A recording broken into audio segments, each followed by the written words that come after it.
at KXEX. This is the Alan Autry Show.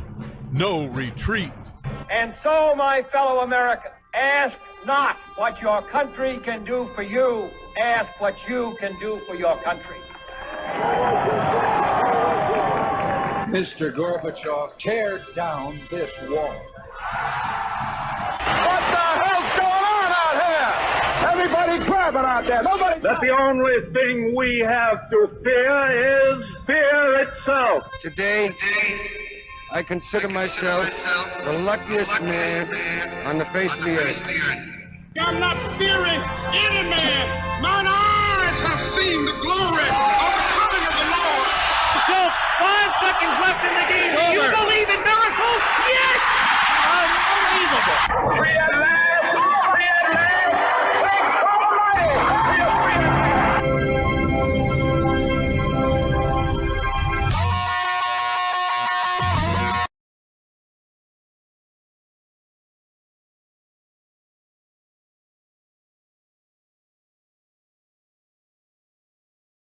Show on the best talk in town. Talk Radio 1550 KXEX. And welcome to Alan Autry, No Retreat. I'm old Alan Autry, and as always, honored and humbled to have you with us today on Free for All Friday. Anything and everything goes in this beautiful day here in my beloved Fresno, Clovis area in Central Valley. And a big hey to especially folks in the South. I love all y'all who've decided to give of your time to listen and watch this show. I think it was Ben Franklin that said, when you give them your money, you just give them your money, but you give your time, you give yourself. And you give yourself for this, and don't think for 1 second, I don't appreciate it. I appreciate it from the bottom of my heart, and I am so happy and honored and just giddy, I tell you, to have our guest today on Free for All Friday, Mr. Ken Shockley. Welcome, Kenny. Hey, thanks. And that title, give it the title, you are a conflict advisor now. I was a conflict zone advisor. I'm back home in Fresno. Yes, when you worked at City Hall for me. You did a lot of conflict advising there with me. Yes, probably one of the most hostile environments I've ever been in. And it hadn't gotten better. For those of you, some of you folks out there listening may remember Kenny. I was just fortunate enough to recruit him as my public information officer there, and dadgum, what a great job he did. The time he was there, he took it from basically zero. We didn't really have a department like that. And part of the thing that a mayor's supposed to do, a big part of it, is communicate with the people to get your message out. And Kenny did a great job. And then he went on to bigger and more important things. Tell us what you did after City Hall.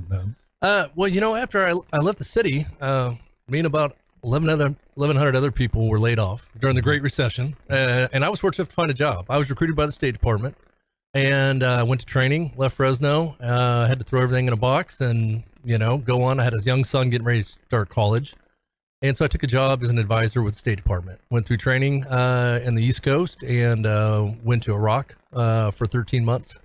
Was an honor to serve there, worked with some amazing individuals at the State Department and former federal agents and members of the Special Forces community there in Iraq, and then made some great friends with Iraqis, some of whom are right here in California now, serving in the U.S. military and having great lives, and they helped us a great deal there. Ken, let me ask you something. I consider myself a patriot. I love our country. I would like to think, push comes to shove, if it was required of me, that I would give my life for the country, but I didn't go and run and join the military. Back when I was younger, could do so. You did. Yeah.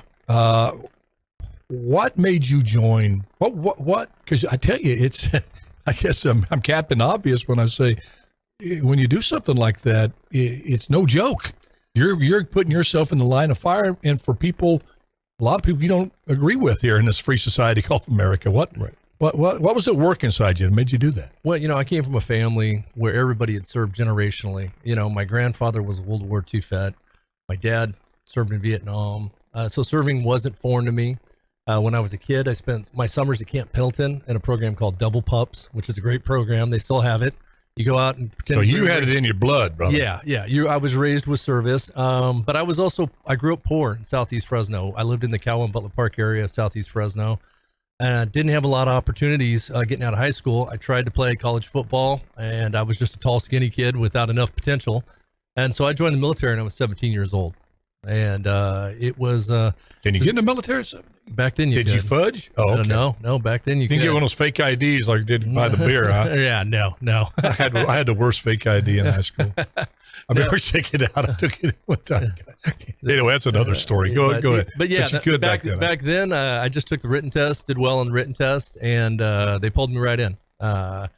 And finished my time in the military, came home, and tried to hit the ground running, went to college a bit, started at the city of Fresno at the police department as a volunteer. Yes. Unpaid answering phones in the detectives department. And I made great relationships there. Friends I still have today, that we talk all the time. Still very close. Loved my time at the police department. And continued my service in Fresno, with the city. Eventually I got into the news business, which was an odd progression. Worked for ABC 30. Yep. And that's where we met, and came over from ABC 30 to come back to the city. And I just enjoyed serving. For a guy like me, I went to Roosevelt High School, Kings Canyon Middle School. To come and be the spokesman for the city of Fresno was a huge honor and more than I thought I would ever accomplish in my life. Yeah. So it's very humbling. It was an incredible opportunity for me. And my story is just like a lot of other people's. You roll with the punches. I'm a dad first. And you do what you got to do to take care of your family. And that's been the driving motivation behind everything I've done, to include after I had to leave the city, working overseas and taking some of these insane jobs. Yeah, there's folks, I let folks know there's certain things that we're going to talk to Ken about. Obviously, his take on what's going on over there in the Ukraine, and his very knowledgeable insights in terms from a military standpoint and such, but sometimes due to the nature of his work, there's some things maybe that he won't be able to comment on.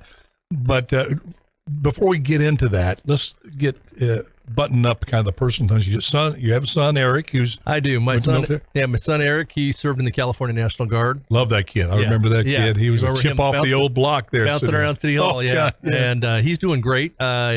He actually just got a job with a large company in Southern California. He's a Fresno State grad. And he's Go Dogs. He's getting ready to start down there. I hate to see him move away, but it's a quick car drive, and I'm glad he's doing well. And I've got a young one. I've got a 5-year-old also who's just the apple of my eye, and I enjoy watching him grow up. And that's one of the reasons we left the East Coast. I was working in DC, and we wanted to come back home to Fresno because I wanted to raise him here. This is home. That's a great place to raise a kid. Yeah, absolutely. You know, we may not have a bay, we may not have a beach, but if you're looking for a community to raise a kid in, a community that really cares about each other, I don't think Fresno has a peer city. No, in California, really, in terms of that. Yeah. No, he was more impressed with Christmas Tree Lane than he was Washington, D.C. Yeah. So, people talk about Fresno. It happened today. The gym met a fella. His name was Dave. And we were talking about Fresno. He goes, I love Fresno. I said, I do too. He goes, yeah, in Fresno, you're just 3 hours away from L.A. and a couple hours away from the Bay Area. And then, you're less than an hour, you're up in the mountains, and another just 2 hours over the coast. Mention all the places you can go to get out of Fresno. Right. As the number one draw of Fresno. And I said, well, Dave, I'm with you, but I kind of like hanging out in Fresno, ride my bike around Woodward Park and, and going out driving around in the country, going to flatlands, going out to great fields out near Riverdale, Carruthers. Right. I mentioned big hey to my buddy Bob Leone and the Riverdale crew, the Daletown crew, Bobby Powell, Daryl Johnson, and the whole crew there. Okay. Let's, I'm not going to take a break right now. Let's get right into it. We were talking before the show. I've taken a little bit of heat on the show because I don't buy into this whole media. I think it's a media construct that Vladimir Putin has gone absolutely bat doo-doo crazy. He's pulling a Howard Hughes. He's certifiably nuts. He's just sending his army in for literally no reason. And he's getting his butt kicked totally. And there's going to be a military coup. The media just needs to keep the pressure on. Joe Biden has to keep calling him a war criminal, saying he should be taken out and assassinated.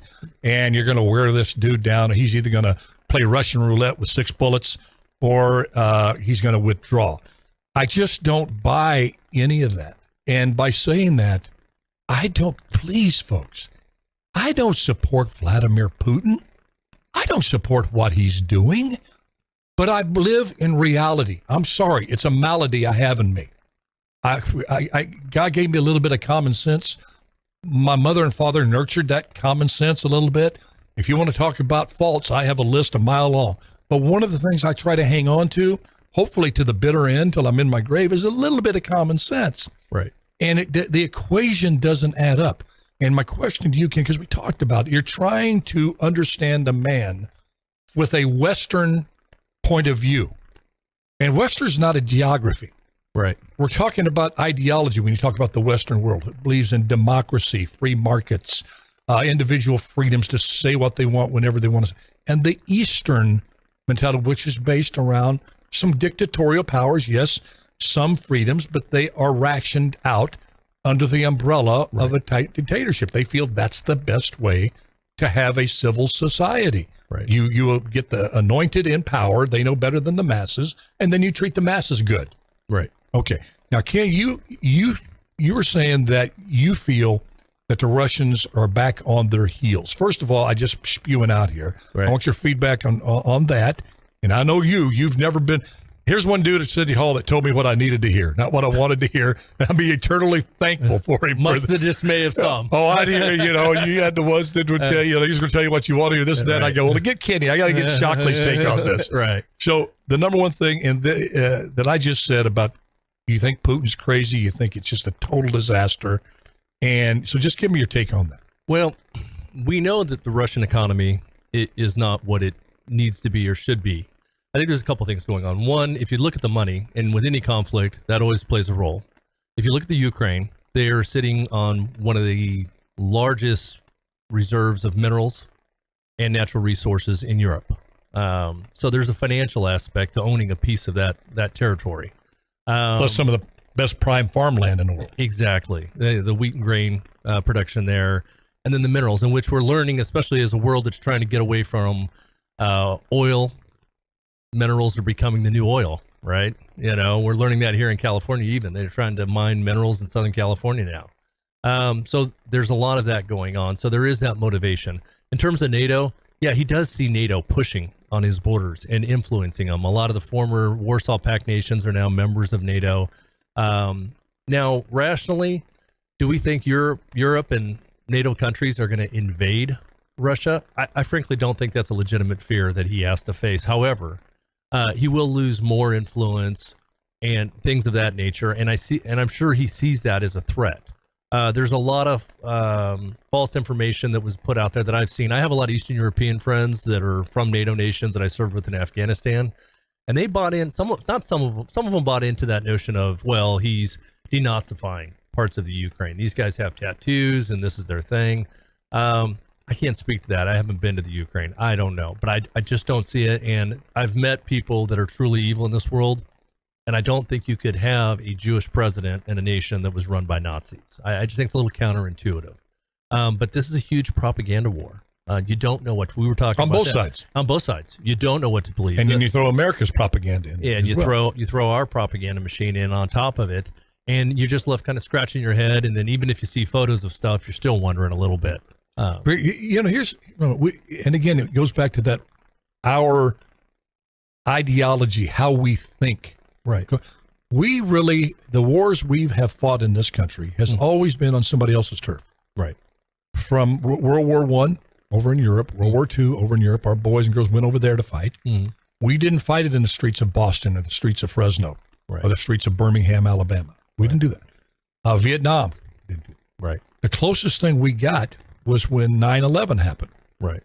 And we went nuts. We took away people's rights on this patriot, just went, you attacked them. We had never, you see people holding hands, praying out there at the Capitol, which was great. But what if you're in a country that between World War I, first of all, you've been invaded several times by Napoleon in 1812. And then from World War I to the end of World War II, you have lost 50 million of your citizens to war by invaders. Right. 50 million. Right. And those stories get passed down. We think about World War II, our losses in World War II, which is about, when you talk about civilians and soldiers, most of ours was soldiers. Right. You get 100-something thousand. You talk about Germany, which had, I think, 400,000. I'll be wrong on those numbers. But Russia lost 25 million people from a German invasion, a country who is now part of NATO. Right. Now part of NATO. And you're telling these folks, hey, this is a silly notion. Right. You're going to be invaded? Or you're seeing us get together on this multi-defense pack, and you're seeing Ukraine to spread. Come on, you're. I just don't think we're putting forth an effort. I'm not saying understanding, right, condoning. I think because I'm in search for a peaceful solution here. Sure. And I don't think you're going to have a peaceful solution unless you get inside and validate in terms of understanding, right, the position. It's because, and I'll shut up and I want your response on this. I liken it to people who demonize Trump supporters. Because you say, well, Trump and Putin, just get away, stop that. I'm not saying that at all.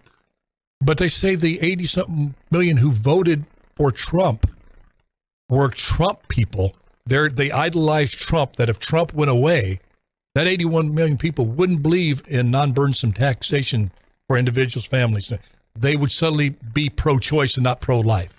They would suddenly be for a weak military instead of a strong military. Right. When those are principles that were way before Trump, will be here way after Trump, and you want to demonize. And you look at Putin and saying, hey, you try to understand the 54% of the people in Russia who support Putin invading. Right. You're going, what's going on here? It's more, I guess it's more complicated than we're making it out. I think there's a lot of psychology. When you were mayor, and we used to go to Sacramento to visit Arnold, and I remember his old chief of staff. You remember her? She was a Kennedy, very sharp lady. We had some great talks while you guys were in doing your business. And she once told me, she says, well, Ken, people don't vote for candidates, they vote against them. And that has stuck with me. And I thought it was a very wise word. So in the terms of Trump, I think a lot of people voted against Hillary Clinton when voting for him. And Trump did some things I thought were very good for America, but in my own personal beliefs, I don't think he ever respected the office and took on his roles as a leader, as well as I have high expectations for a U.S. For president. that office, yeah. Yeah, and, I hear you. And he disappointed me in me some too. ways. Me too. In other ways, I thought he did fine, but I'm with you. There were a lot of ways that, I was disappointed. In terms of getting back to Putin, yeah, he's got an agenda and a power construct that he wants to see grow. We've seen it in other former Soviet areas. We've seen his involvement here in Fresno, Azerbaijan and Armenia, engaging in that conflict. Georgia. We know he would like to see that old Warsaw Pact reconstituted to a certain extent. And he's saying to counterbalance NATO. Right. I mean, that's his position. And we got to be able to say, okay, I get you, Vlad. Right. But we got to get past that. I get where you're at. But go ahead. I'm sorry. Well, and a lot of these, you brought up good history for the Russian people. How many people they lost during the invasion by Germany into there. Talking to some of my Eastern European friends, they remember what the Russians did. It's a dark history. When they occupied some of these European nations, the mass rapes that were condoned, the crimes against humanity. There was a German military guy that I'm friends with who's visited in Fresno. His grandfather survived the war, but when the Russians occupied, they knew he had been an officer and he was executed.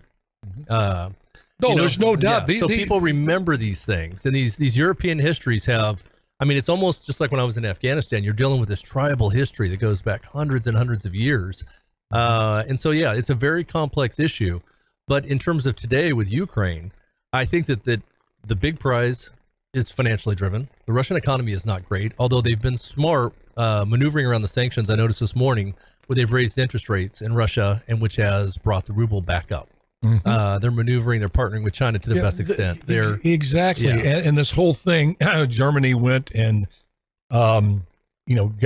said we're no longer going to take the gas from the Nord Stream 2. Right. That they're going to find other ways, shipping it in from other countries, which is going to be very difficult because you have to ship all of that liquid natural gas, in, which makes it, if you have a war, you're going to be very vulnerable. Right.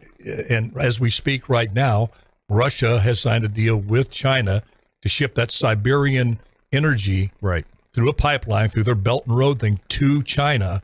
And we're going to take a quick break here, but it's important that we learn that we're willing to seek to understand. If we want to seek to be understood, you have to, even with these despots, because I tell you, if we don't understand what Japan did to China, in Right. World War II, if we don't understand the atrocities, when China makes that move on Taiwan, you think it's any accident that China told North Korea, send that missile over and let it get near Japan?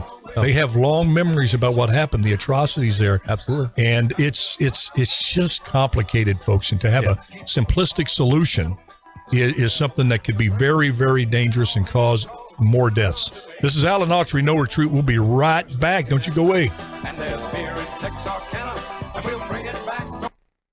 Now, we're still on Facebook. Okay. Yeah, I love your bump music. That's not bad, is it? Yeah, that's good. Yeah. Eclectic. It is. Smokey and the Bandit. Yeah. We do a little bit of everything on this show. We like good stuff. Jerry Reed. Yeah. Oh, Jerry Reed. Yeah. One of the big things is the big influx of foreign fighters going to there, which we saw a little bit in northern Iraq when the Kurds were under attack by ISIS. We saw folks lining up to go fight there. Do people go do that for the pay, the adventure, or the principle?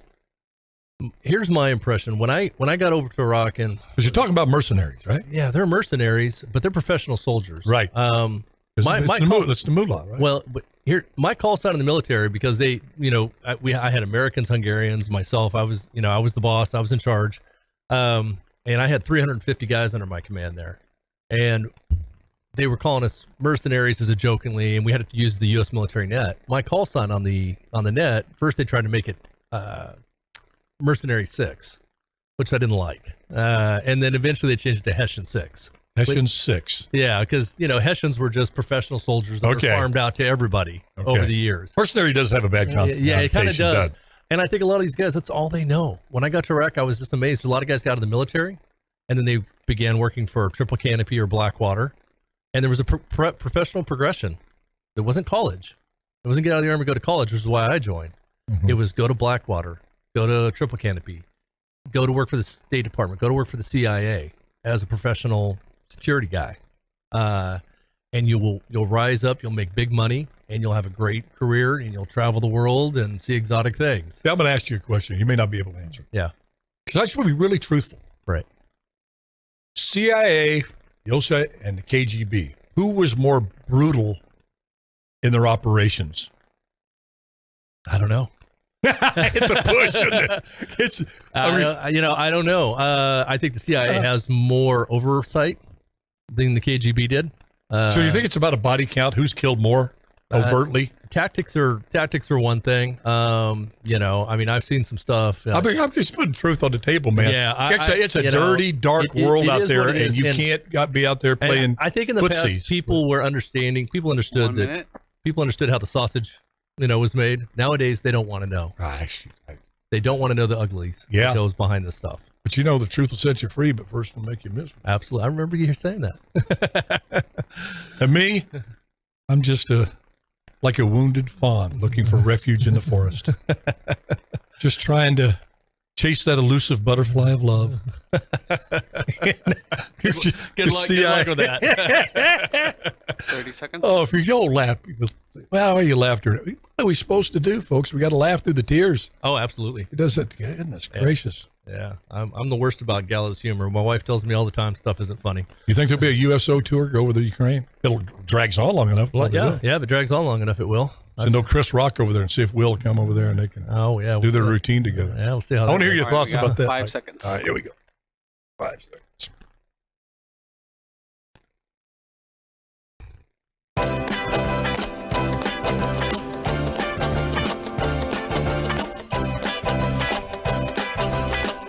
You're listening to the Alan Autry Show on the best talk in town. Talk Radio 1550 KXEX. And welcome back to the show. I'm sorry. I like what Elvis said to his mother. He got on him about moving around, what he say? He said, I'm sorry, Mama. I just got to move around when I sing. If I hear Tom Jones, I just got to struggle to get out of this seat and start dancing a little bit. Radio, you were spared that sight. Those in social media had to watch that. It looked like a wounded giraffe. You talk about a wounded fawn. That's what it looked like. It was kind of like Carlton on Fresh Prince. Who does it for you? When I hear Tom Jones in that song, I just can't sit still. Does any song or singer do that to you that you just got to move? A lot of. If you say Barbara Streisand, no, that's not going to happen. Depends on what I'm doing. Okay. Give me one. Give me one song to get you on. Sweet Home Alabama. I'm a big country guy. Love country music, but nothing. Since I listen to so many different things, depends on what I'm doing. If I'm doing yard work, I'm listening to country music. Boot Scootin' Boogie? Sure, that's a good one. Back in the day? That was back in the day, yeah that was the back other one in used to go with Bruce Springsteen, Born in the USA. Yeah, that's a good one. I mean, if that doesn't get you going. And when I was overseas and we were doing mission prep, the guys would have Metallica and Five Finger Death Punch just pumping on the radio, to get pumped before you went on mission. How do you tell your kid that you shouldn't be doing that? You shouldn't be listening to that. Right. What do you listen to, Dad? I listen to Five Finger Death Punch. Well, I was the boss, so you're going to let the team listen to what they want to listen to. When you get ready to go on a combat patrol, if that's what gets their head in the right place, that's what does it. My era, the bands, the Beatles. Yeah, you weren't going to listen to John Lennon before you went to do a patrol in a village. I heard it the other day, and I knew I was going to hear it. I knew I was going to wince. I'm in the. We'll get back to the war in a second, folks. I'm in at New Edwards Theater here in Fresno. Have you been there? Yeah. Have you been that VIP thing? I haven't been in it yet, but let me tell you, $20 each. That sounds like a lot. Hold on. Yeah, $20 a person. But you go in and you go to the right. My daughter got the tickets by accident. Right. I'm going $42 for me and my grandson. What the heck? Well, you already got them, so let's go. Right. We go back in there and you get all the popcorn free. I mean not free, but you get unlimited popcorn, sodas, ice cream, the slushies in there, and you go in there and literally it's like a lazy boy, your individual lazy boy chair.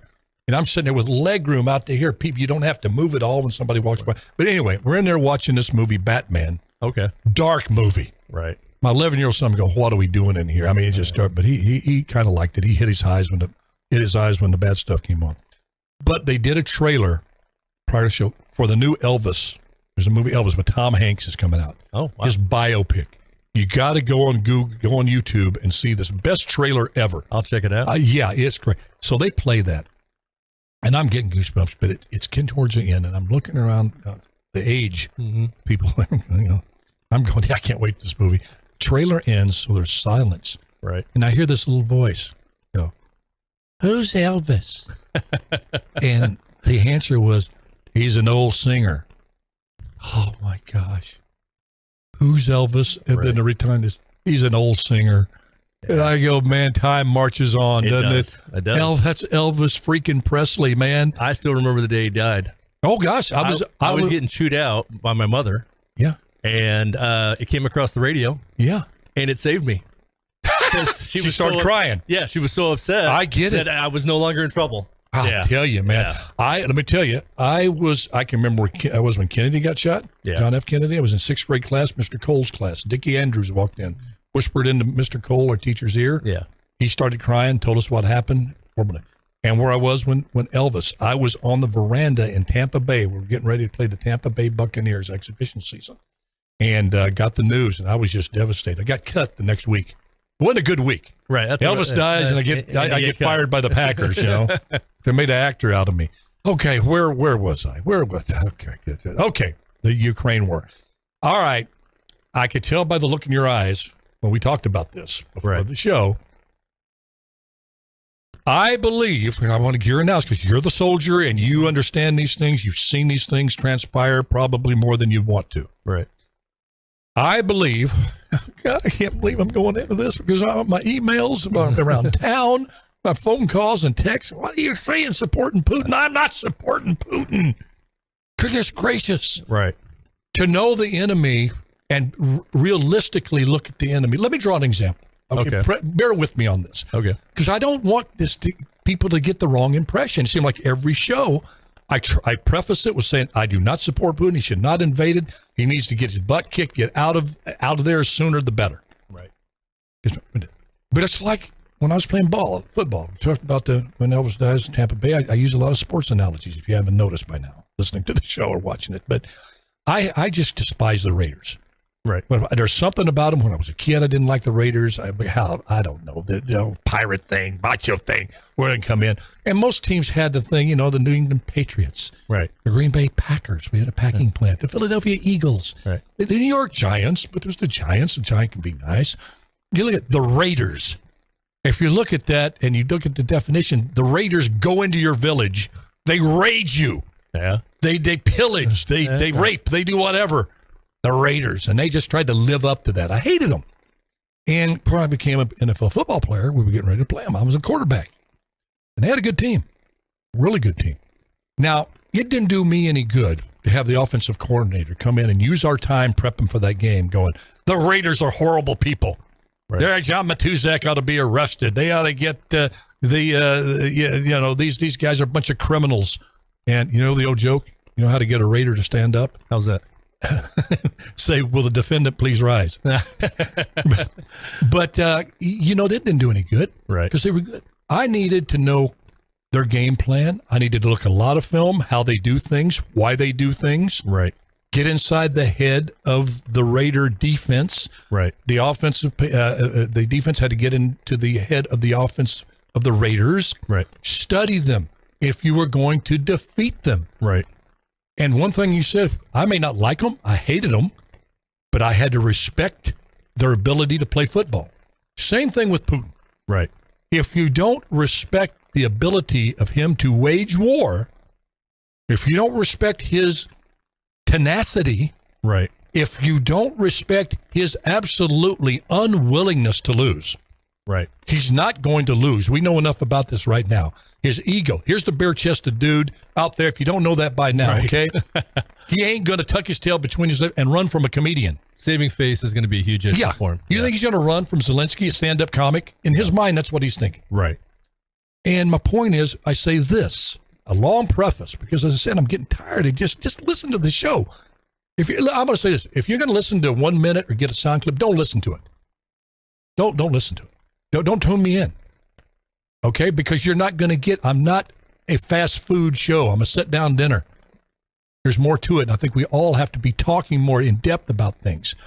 But when I say this, and I want you to respond, I know I'm going off on this, but dadgummit. Okay. I believe, in contrast to what the media and NATO countries are saying, the media constantly, and I'm talking about Fox, CNN, CBS, NBC, ABC, painting this picture that you have this inept leader, Putin, with this inept army, and Ukraine and Zelensky are killing, just annihilating the Russians to the point the Russians are about ready to fold up, whine for mama, and go back and drink some vodka and eat some caviar. Right. I think Putin is definitely winning the war. To me, his strategy is very evident. And on this show, I told you how it was going to play out, and I'm not trying to be Nostradamus. It's playing out that way. Okay. Go ahead. Well, I will sit back here I think what you're referencing, what you're seeing from a lot of people, is what a lot of people fall into in all things nowadays, especially in politics, is confirmation bias, right? You want to believe these bad things.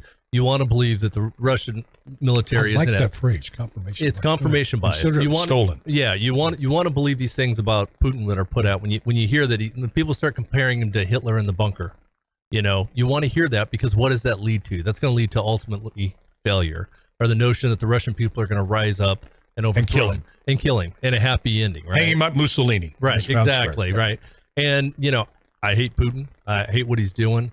I don't think he's inept. I think he's got tradecraft that he has perfected since he was a young KGB agent. What'd you call it? Tradecraft. Tradecraft is a term used by a lot of intelligence agencies in terms of your it's by intelligence. That's why I didn't get it. Yeah, okay. I don't have much intelligence, kidding. I think his tradecraft is pretty honed. Okay. Gotcha. And I think a lot of this stuff is intentional. I do think I joined the Army in 1989. And when you joined the Army back then, they showed you these films and basic training of these Russian soldiers that look like super warriors doing somersaults through burning, circles. And yeah, exactly. They really played it up in your head, and they told you, hey, if we go to war, we did a thing back then called Reforger, where you flew to Germany to get ready for war with Russia. And they told you, for every one of our tanks, you got 10 of theirs you got to take out. And so the Russian military was always played up in our head. And I had seen Wagner Group in my, adventures overseas. I'd seen some Russians around. And yeah, in the back of my head, and what I tell people and guys who I knew that were going to train in Ukraine, I would tell them, guys, these aren't the guys we're dealing with in Afghanistan. You would have an Afghan who could shoot. He's an Afghan farm kid, and he knew how to shoot really well. Okay. But this is a whole nother league you're dealing with. This is the Russian military. And it still is that way with their specialized units. I think what we're seeing is their lower, we'll call them tier 3 or tier 4 units, aren't doing well. Expendables. Right. And the Russians have always fought that way. And I've seen a lot of interviews where the Ukrainian military are saying, yes, they're fighting the same way they fought in 1945. And if you have the people to do that, you can do that. I mean, the German war machine is still studied, and a lot of their tactics and methodologies and weapons are used today. The Blitzkrieg style attack. We used it in Iraq to perfection. But Kenny, did you ever think that would be Putin's desire? He calls them little Russians. He doesn't even recognize Ukraine. He believes it's part of the Russian Federation historically. Why would you want to level Kiev? I think he wants to level Kiev. I think that was part of his psyops. I think he'd prefer to take the country without leveling it. But we've seen the leveling of other cities and the attacking of hospitals, and that's all designed to get in the head of the people and break them. But it wasn't a part of the country that you considered you. Right. So I think his deal was, I want to do this in a minimalistic way. We're going to get it done phase by phase. Right. And what better way, if you know you want to starve a people, is to cut off their supply chain. And that's why he's down there in Mariupol. Right. In the south. The south with the Black Sea. You get control of that. You go up and reinforce Donbass region, where you already have 36,000 separatist fighters there. Then you put the illusion. Now, I heard a general talking about this the other day on Fox. I'm going, bingo. The first general I think gets it. You put the illusion that you're going to put all your resources at Kiev. Why?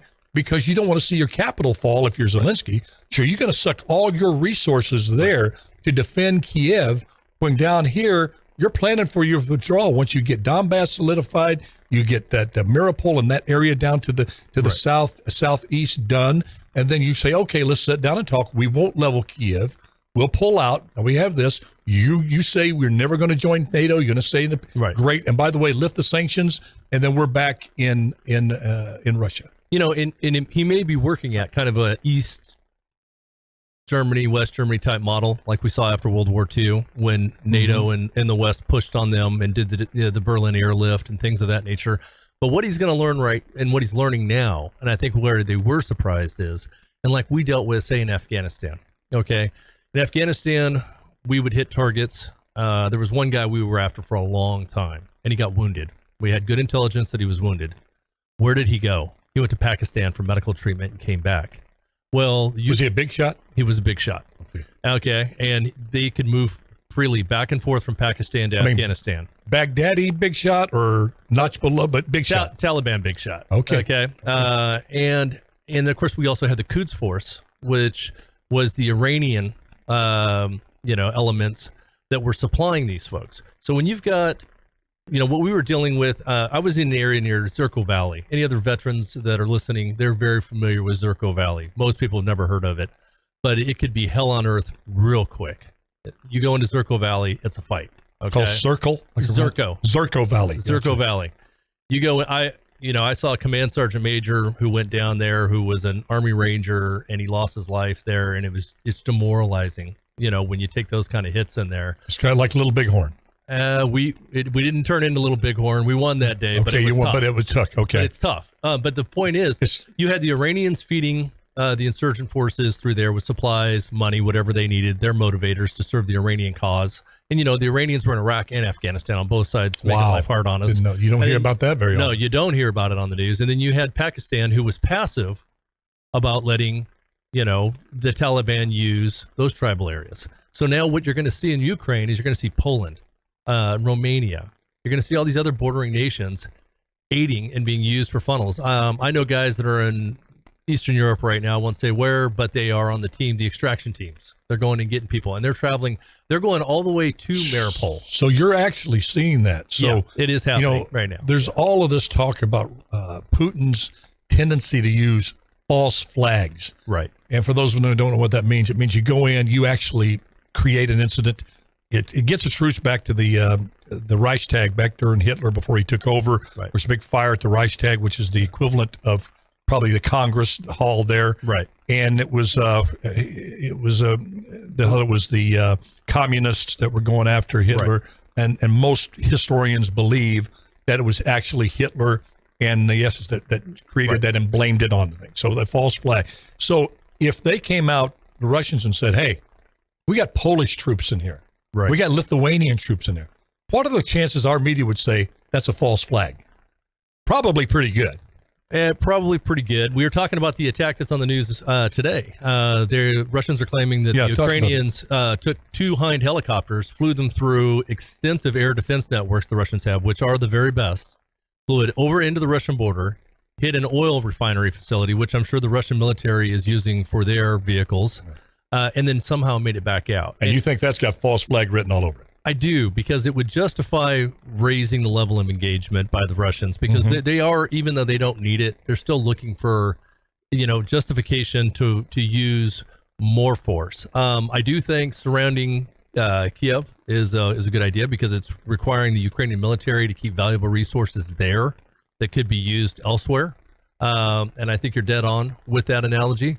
But I think they are meeting a lot more resistance than they expected. There's no doubt about that. And I think the constant flow of equipment, weapons, materials from Poland, Romania, all the old Eastern European countries is just going to bleed the Russian army over time. A longer, you talked about it, you said you thought a longer engagement benefits Russia.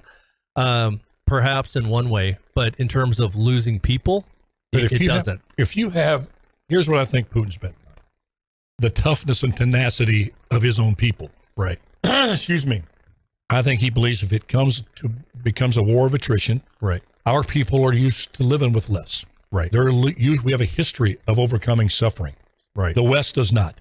But once bread gets to be $8-9 a loaf, once the standard of living starts to really hit home to these spoiled countries, right, they're going to want to look for a way out. But the people of I'm just saying that's what. And again, sure. People say, "Oh, you're." I'm just saying that's I think that's what he's thinking. But remember, obviously. Alan, the people of Ukraine, Romania, Moldavia, Hungary. I have a lot of Hungarian friends. Mm-hmm. They are not spoiled Westerners. Gotcha. They okay, still that's live a very good point. Hard lives. That's a good. But how about the people in the ones that are really going to make this work? Yeah, Lithuania and Romania supporting Ukraine is not going to win the day. No. Germany, France, right, UK, Italy, right, they're going to have enough resources to keep coming. Do those which are very spoiled, right, in terms of economically, it's very soft. Yeah. Does Germany have the ability to live without, a third of their energy, right, until this war is won? I think that's the big question. The energy game by Russia, if it's a long game. Yeah, the energy game by Russia was brilliant, because everybody went against nuclear power, right? They didn't want nuclear generation. So Russia was glad to bring a pipeline in. Shut down your nuclear power plants. We'll give you natural gas. Right. And now Germany's in a pinch. A big pinch. They're in a big pinch. They have no place. Right. You look at the map and you do a little research on this. And you have Norway. Right. That's a big shipper, but they're maxed out. Right. Where they're sending oil now, right, they're maxed.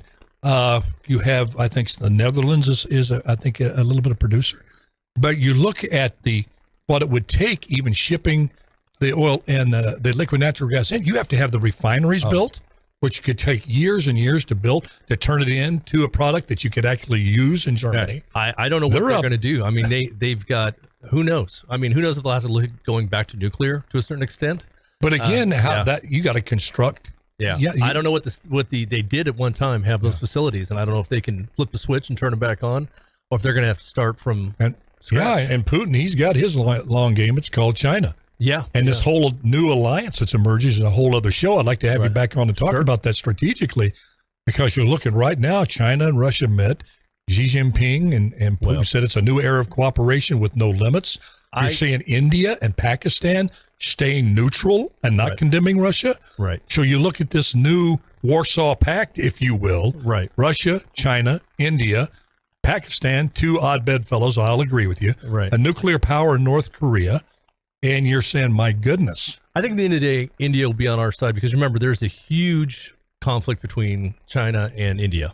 And if you look at those, when the rubber meets the road, India would ally with the West, in my opinion, for a number of reasons. We don't need to get down in the weeds on it, but that's just my. No, I agree. Yeah, I agree. But they're going to play the middle. They're going to straddle the fence as long as they can. Who's really benefiting from this China. right now? Well, yeah, China, but Iran.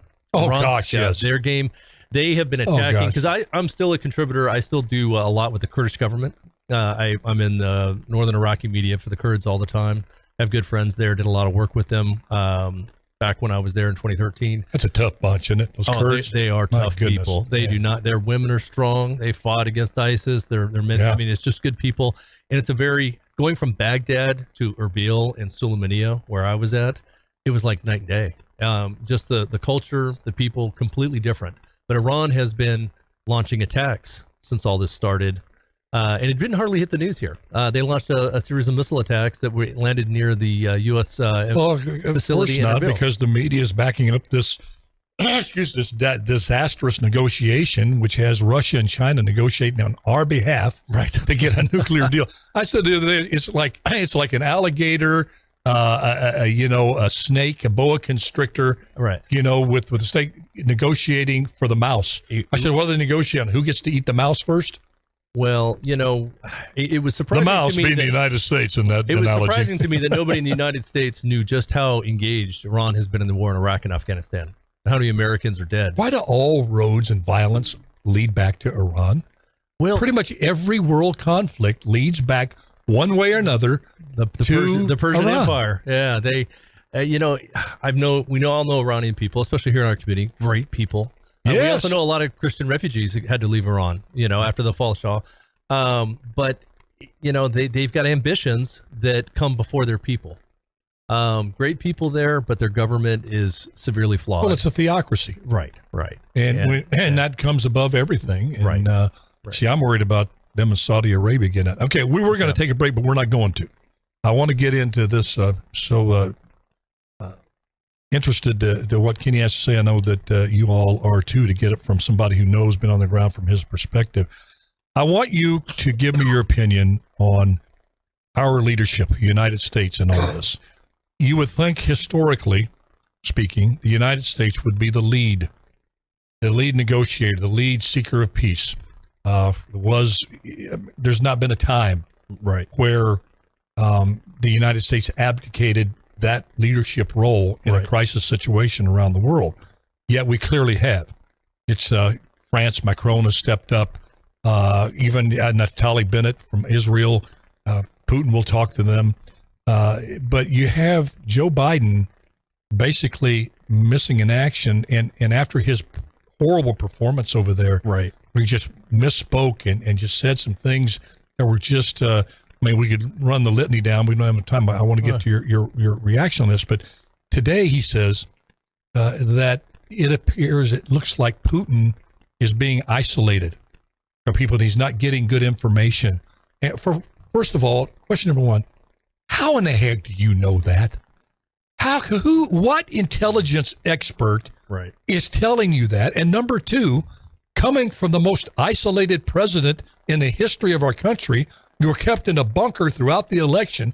You have, obviously, with your decisions and your comments on things and your positions, you have only people that are around you that are yes people. You're probably as isolated from reality as any leader on the planet right now. Right. We don't know what's going on in those inner circles. For example, you referenced this when the show started, when you were the mayor, right? You were surrounded by those were the good old days, wasn't it, Kenny? Yeah, when you were the mayor, you knew you had good people, everybody with good intentions, but you had lots of yes people. But you also knew that, and I was never going to disagree with you in a way that would be disrespectful or embarrassing to the administration. However, when we were in closed doors and we were having our meetings, I laid it out for you because I was the guy that would have to deal with the exposures, was the term I used a lot back then in the media. So I said, I'm not going to do you any good if I sugarcoat things or I just agree with everybody else at the table. Right. We don't know who Putin has around him. I have to think, though, with his intelligence background, that where he comes from, that he is seeing a broader picture. I don't think that he is Hitler in the bunker right now. I don't think he's the Fuhrer where everybody, like on D-Day, they were afraid to wake up Hitler. Right. I don't buy that. I really don't. I don't either. I'm not. And I think it's dangerous I don't to adopt that. I don't praise Putin. I hate the man. I hate what he stands for. Exactly. So do I. But I don't underestimate him. Yeah. No, exactly. I think his military, though, from what I've heard, which is kind of interesting, we dealt with this in Iraq and Afghanistan, where we were giving the government money to build an army, and the leaders in those in the new militaries that we helped build, they were siphoning off this money. So a third goes to what it was supposed to go to, and 2/3 goes to their house in Oman or in Germany. Putin's one of the richest men in the world, if not the richest. And I think not only Putin, but the other folks that have been in charge of his military have not been sending all those resources to their military. Well, that's my point. That's why their military is performing poorly. Right. And he may be isolated from some cultural leaders, maybe not go dressing the people. He got a huge response when he did his rally with 200,000 people, had people but that people he is spending a lot of time with is his war people, his military. He might be, his biggest fault may be trying to micromanage some of the stuff but he's certainly not isolated from his generals. I think whatever exposures the Russian military have are out now, and he's aware of them. And there have been some documented changes in military leadership. There's been some people disappear. People disappearing. And then, of course, what happened to that general? 4 generals on the ground taken out by, according to reports, Ukrainian snipers. Having a flag officer. If we lost a flag officer in Iraq or Afghanistan, you know how huge that would be. I mean, I've been on a few protective details overseas, and let me tell you, nobody comes near a flag officer. Little false flag there, isn't there? Well, I don't know if it's for a false flag. I'm hearing that they are losing generals because the way they don't have NCOs in the way that we do. They don't have sergeants. But you're not going to have your top brass out there in the front lines. I wouldn't think so, unless these generals are trying to, romanticize the war and say, I'm going to lead from the front and, get on my white horse and lead you into battle, which is not wise, especially in today's military. Yeah. You can't do it. And you're going to lose more than you gain from something like that, especially if you lose a good commander. Right. They're struggling across the board. I don't think it's as dire as we would hope to believe. Again, going back to confirmation bias, I want to believe that the Russian military is failing at totally everything. In that, yeah, but I don't think they're failing as badly as a lot of people believe they and are. Again, I think the reason I take this position, folks, is the more we think that, and our leaders think that, I think that equates into more deaths. That keeps you away from the negotiating table. That keeps Zelensky away from Putin, Putin from Zelensky. When you realize that the Russians are not just going to call it quits and go home. Right. That in this whole thing that you're going to have a military, I'm going to come right out and say it. There is no way on this earth Ukraine's military defeats the Russian military. I mean, you'll go down to combat nukes, small nukes if he has to. It's not going to work. And it's very dangerous to try to adopt that philosophy and say, we're just going to out insult them. And that's going to, and so that's I think their best hope is a war of attrition in terms of, okay, this is costing me this is degrading my military. Right now, the Russian military is not as strong as it was before this started. Right.